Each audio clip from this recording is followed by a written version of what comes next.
Do you need to add a photo or multiple photos to your videos in CapCut but aren't sure how? Don't worry, I'll show you how to do it in just a few simple steps. Adding photos to your video can enhance storytelling, create engaging content, or simply add a personal touch to your projects.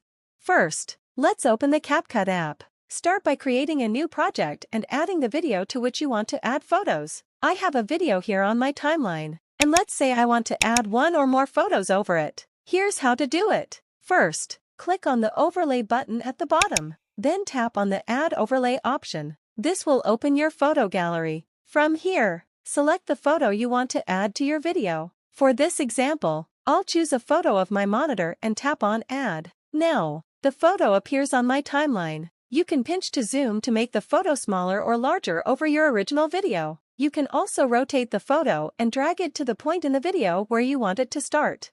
You can repeat these steps as many times as you need to add multiple photos over your video. And that's it. That's how you can easily add photos to your video in CapCut. If you'd like more CapCut tutorials, be sure to check out the CapCut playlist in the description. Thanks for watching, and I'll see you soon.